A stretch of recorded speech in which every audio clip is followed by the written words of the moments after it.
are a world obsessed with happiness. We have chief happiness officers and world happiness reports. Many self-help genres are focused on happiness as the end goal. Even America's founding documents say the pursuit of happiness. The challenge is we're so terrible at knowing what will make us happy. And frankly, when you look at headlines, when you look at the state of the world, happiness doesn't always seem like a realistic emotion. Rather than seeking happiness, I think it's more realistic and more achievable for people to seek wonder. My name's Monica Parker. I'm the founder of Hatch, and I'm the author of The Power of Wonder, the extraordinary emotion that will change the way you live, learn, and lead.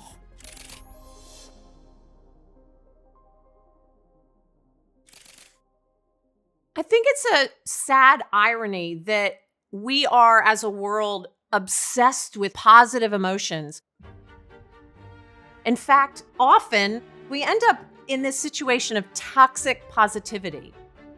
What toxic positivity does is it really takes away the ability for us to experience the full richness of our emotional portfolio. If we focus so heavily on positive emotions, we're missing out on the richness of both negative emotions, but also these mixed emotions that really help us metabolize what happens in the world. What's amazing about wonder is that it's both positive and negative at the same time. Wonder is not just this positive, self-transcendent experience. There is a certain level of conflict. Think of a butterfly coming out of a chrysalis. There's violence there. There's terror there. But then there's the beauty. And so having a greater emotional portfolio, being able to tap into a lot of different types of emotions to express how we're feeling actually makes us more resilient because we're able to better make sense of what's happening to us in our world. And I think that that is what makes wonder so impactful. When I introduce the concept of wonder, I think people believe it's really amorphous and spiritual, and it can be that, but it's also very grounded and concrete. It's about saying, I am going to see wonder in my day-to-day life.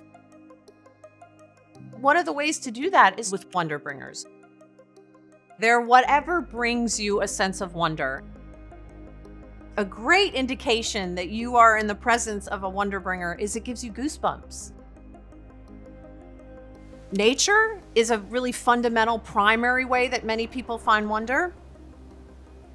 We then have social. We can find a sense of wonder from the people around us, our families and our friends, or a charismatic speaker could be a social wonder bringer. And then we have cognitive. And cognitive wonder bringers are things like thinking about the nature of a folded universe, something that really gets your noggin thinking. The number of things that can bring you wonder within those categories are infinite. And all of these elements just help start to teach us about what brings us wonder.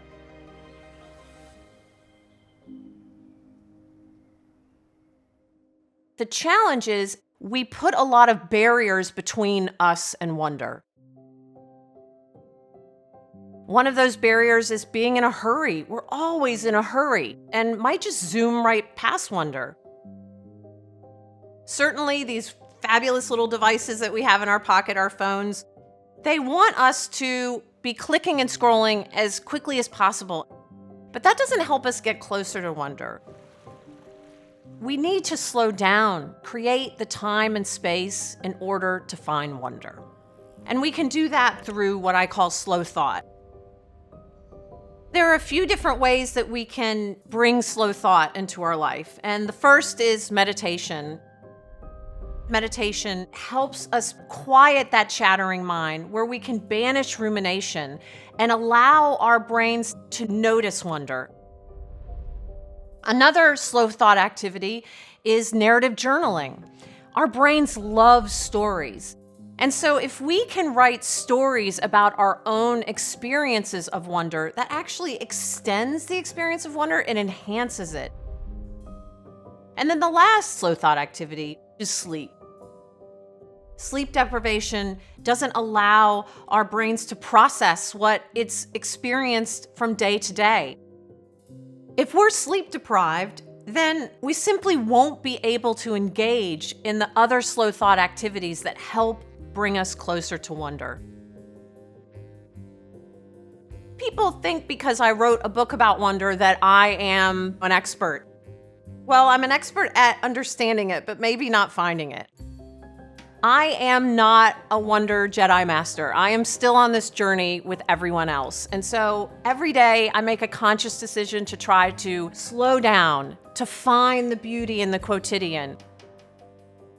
We live in such a fast world, but if we choose to view the world through a wonder lens, we can find it and find it every day.